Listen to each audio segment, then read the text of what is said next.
নমস্কার, রাধে রাধে সবাইকে। আমি পৌশালী। পৌষ সানশাইনের আবারও নতুন একটা ব্লগে আপনাদের সবাইকে জানাই অনেক স্বাগত।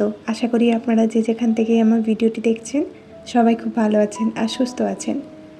আজকে ভাবলাম আপনাদের সাথে আমার মর্নিং রুটিনটা শেয়ার করি, তাই একদম সকাল সকাল ভিডিওটা শুরু করেছি। এখন প্রায় 5:20 মতো বাজে। একটু আগেই উঠেছিলাম, উঠে একটুখানি বসেছিলাম, এই 5 মিনিট মতো বসে তারপরে এই যে কাজে লেগে পড়েছি। অ্যাকোয়ারিয়ামে একটুখানি খেতে দিলাম মাছগুলোকে। আর এই মাছগুলো না আমার থেকে বেশি আমার হাজব্যান্ডকে চেনে। আমার হাজব্যান্ড যখনই অফিস থেকে বাড়ি ফেরে তখনই কিন্তু ওরা টুক করে ওর যে ছোট্ট বাড়িটা রয়েছে ওখান থেকে বেরিয়ে ওপরে ঘোরাফেরা করতে থাকে।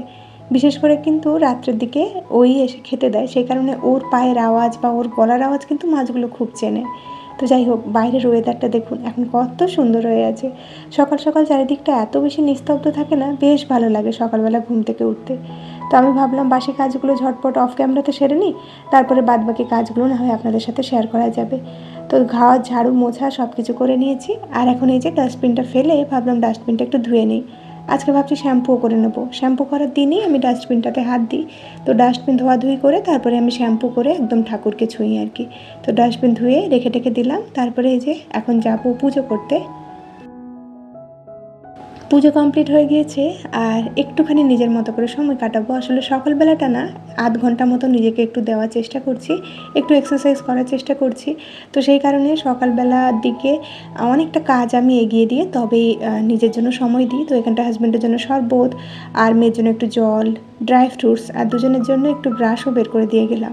কারণ এই সমস্ত হাতের কাছে রেডি না রাখলে না, আমি না থাকলে বাড়িতে ওরা উঠে কিন্তু নিজেদের মতো করে টাইম পাস করবে। সে কারণে ওদের হাতে সমস্ত কিছু রেডি করে দিয়ে গেলাম। আমি আস্তে আস্তে ওদের ব্রাশও হয়ে যাবে, আর ওদের জন্য হালকা একটু ছোলার ছাতুও বানিয়ে দিয়ে গিয়েছি, আর সেটা ওদের ব্রেকফাস্টে হয়ে যাবে। তো যাই হোক, এদিকে আমি নিজের মতো করে সময় কাটিয়ে প্রায় আধ ঘন্টা 45 মিনিট পরে বাড়ি ফিরেছি। এসে শুনলাম শ্বশুর শাশুড়ি আসছেন। তো সেই কারণে ভাবলাম ওদিকের কাজগুলো শুরু করার আগে এই বেডরুমের বেডটা একটুখানি ঝাড়াঝুড়ি করে এই জায়গাটা একটু রেডি করে রেখে যাই, যাতে ওনারা এলে আমাকে এদিক ওদিক ছোটা দৌড়া করতে না হয়। তো একটা রুমে খাটটা মোটামুটি রেডি থাকলে ওনারা এসে নিজেদের মতো করে রেস্ট নিতে পারবেন। তারপরে সোজা চলে এসেছি রান্নাঘরে। সকালবেলা মোটামুটি রান্নাঘরে ঢুকলে না আমি মোটামুটি 3 ঘন্টা না হওয়া অবধি রান্নাঘর থেকে একদমই বেরোতে পারি না। টানা 2.5-3 ঘন্টা রান্নাঘরে আমাকে কাজ করতে হয়। তারপরে গিয়ে রান্নাঘরের সমস্ত কাজ বাজ শেষ করে ঘরের কাজে হাত দিই আর কি।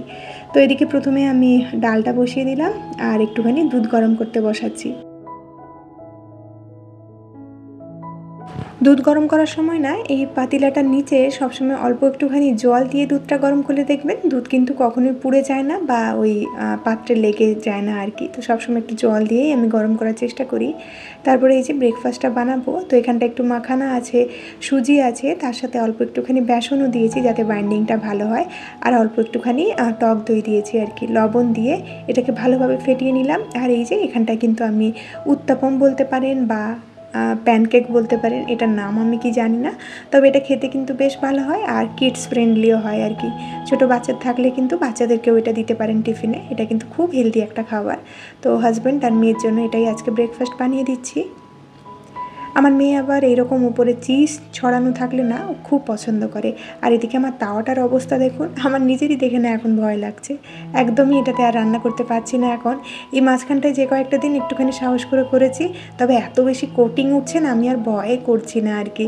এই 1-2 বার মতো ব্যবহার করেছি, তারপরে এটাকে ভাবছি না আর একদমই করা যাবে না। কোটিংগুলো কিন্তু পেটের মধ্যে গেলে খুবই খারাপ এফেক্ট দেয় আর কি। তো আমার শাশুড়ি এসে দেখেছেন, উনিও বলছেন যে এটাকে আর ইউজ করো না, তুমি এটাকে বাদ দিয়ে দাও।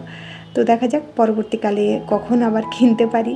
আর এই যে এখন বসে গিয়েছি আমি সবজিগুলো কেটে নেওয়ার জন্য। আজকাল করে না দুপুরে রান্নাবান্নাটাও আমি একদম কমিয়ে দিয়েছি। যত কম রান্না করি তত রান্নাঘরেও কম সময় দিতে হয় আর নিজের জন্য একটু সময় বের করতে পারি। তো আজকে হবে এদিকে আলু আর ঝিঙে পোস্ত, আর তার সাথে আলু বরবটি ভাজা করব। আমার বাবার বাড়িতে না খুব রান্নাবান্না হয়, মানে আমার দাদু যখন বেঁচে ছিলেন, আমি ছোটোবেলার কথা বলছি, সেই সময় আমার বাড়িতে 10টা-12টা করে পদ রান্না হতো। তো আমি সেই বাড়িরই মেয়ে যে এত রান্নাবান্না খেয়ে বড় হয়েছি। আর এখন বিয়ের পর থেকে না নিজের সংসারে এসে সেই সমস্ত কিছু একদম পাল্টে ফেলেছি। জানি না এই অভ্যেসগুলো আমি ঠিক না ভুল করেছি, তবে এটুকু জানি আমার সংসারের মঙ্গলের জন্যই কিন্তু আমি এই জিনিসগুলো করেছি।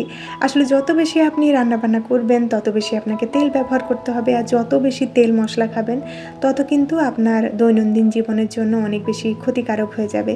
তো যত কম রান্না তত কম তেল। এমনিতেও না আমি রান্নাতে দেখবেন খুব কম তেল ব্যবহার করি। এই মাঝে মধ্যে কেউ বাড়িতে এলে তখনই হয়তো একটু তেল বেশি করে ব্যবহার করি, তা না হলে কিন্তু কম তেলেই রান্না করার চেষ্টা করি।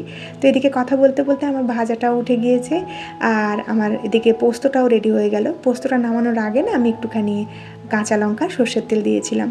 আর যেহেতু শ্বশুর শাশুড়ি রাত্রেবেলা ডিনার করবেন, মানে দুপুরেই চলে আসছেন, তো ওনারা না বাড়ি থেকে খাবার দাবার আনছেন আর কি।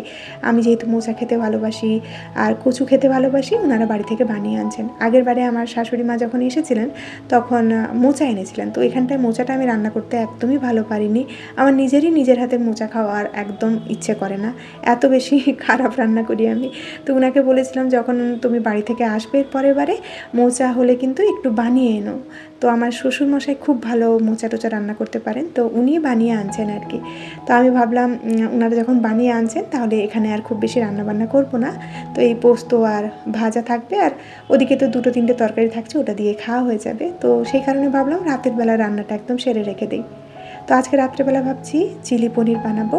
তো এখানটায় পনিরগুলোর মধ্যে আমি একটুখানি কর্নফ্লাওয়ার, হলুদ, লঙ্কা, লবণ মিশিয়ে নিয়েছিলাম। তো একটুক্ষণ রেস্টে রেখে ভালোভাবে আমি পনিরগুলোকে ভেজে নিলাম। সচরাচর কিন্তু আমি এত তেলে রান্না করি না, যেহেতু ওনারা আসছেন আর একটু ভালো মতো রান্না করার চেষ্টা করছি, সেই কারণে ভাবলাম একটু ছাঁকা তেলেই বানাই। তা না হলে বাড়িতে যখন আমি রেগুলারভাবে চিলি পনির বানাই না, তখন পনিরগুলোকে একদম শ্যালো ফ্রাই করি আর কি।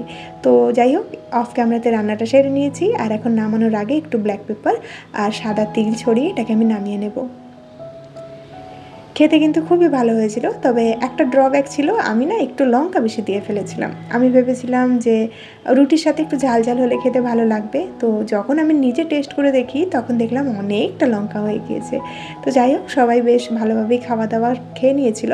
আর এখানটা একটু ছোলা সেদ্ধও করে নিয়েছি হাজব্যান্ডের জন্য, বিকেলবেলা ছোলা সেদ্ধ আর মুড়ি দিয়ে দেবো।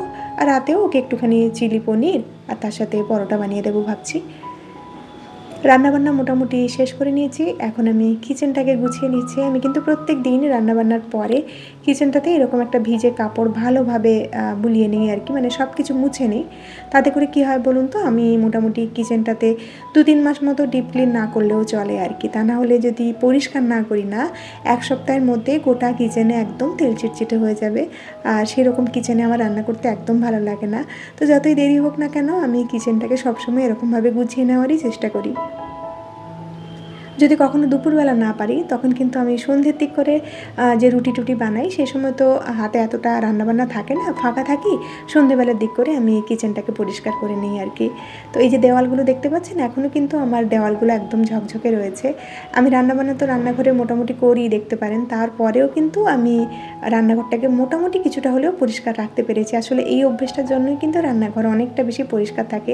আপনার যদি ডিপ ক্লিনিং করতে বারবার ইচ্ছে না করে, তাহলে কিন্তু এই টিপসটা ফলো করে দেখতে পারেন। একটা ভিজে কাপড় নিয়ে যদি পারেন একটু ওয়াটার আর একটুখানি ভিনিগার মিশিয়ে মানে স্প্রে করে রান্নাঘরটা মুছে নেবেন, তাতে কিন্তু আরও বেশি পরিষ্কার হয়। তো রান্নাঘরে কাজ বাজ মোটামুটি কমপ্লিট করে নিয়েছি, আর এখন একটু গাছে জল দিয়ে নিচ্ছি। বেশ কয়েকদিন হয়ে গিয়েছে মাঝখানটাতে আমি কিন্তু গাছের দিকে একদমই নজর দিচ্ছিলাম না। তারপরে ভাবলাম না, গাছগুলো একটুখানি অযত্ন হচ্ছে, তো এখন ধীরে ধীরে গাছগুলোতে আবার যত্ন করা শুরু করছি। তো এই জলটার মধ্যে না একটু এপসাম সল্ট মেশানো রয়েছে। আমাকে বহুবার অনেকে প্রশ্ন করেছে যে আমি গাছের যত্নের জন্য কী ব্যবহার করি, সেটা জানানোর জন্য। আমি মনে হয় এর আগের কোনো একটা ভিডিওতে ডিটেলসে বলেছিলাম। তো মাঝে মাঝে না আমি এপসাম সল্টকে জলের মধ্যে মিশিয়ে প্রত্যেকটা গাছে একটু স্প্রে করে দেওয়ার বা গাছের গোড়াতে দেওয়ার চেষ্টা করি। আর এদিকে আমি যতক্ষণ কাজে ব্যস্ত ছিলাম, আমার মেয়ে আর আরেকটা ছোট্ট পুচকে যে আমার মেয়ের সাথে সানডে করে খেলতে আসে, ও কিন্তু গোটা ঘরের অবস্থা এরকম করে দিয়েছে। তো আমি ওদেরকে আর তখন কিছু বলিনি, আমি জানতাম আমি কাজবাজ সেরে ঘরটা আবার গুছিয়ে নেব। তো ওদেরকেও একটুখানি বলছিলাম যে আমাকে একটু হেল্প করে দাও। আমি কিন্তু কাজের ফাঁকে ফাঁকে ওদেরকে মাঝে মধ্যে এটাও বলি যে এখন আর অগোছালো করো না, আন্টি তো এত কাজবাজ করছে, আবার কষ্ট হবে আন্টির। কিন্তু কে কথা শুনে 5 মিনিট হয়তো আমার দিকে ভ্যাল ভ্যাল করে তাকালো, ভাবলো যে সত্যিই আন্টিটার একটু কষ্ট হবে।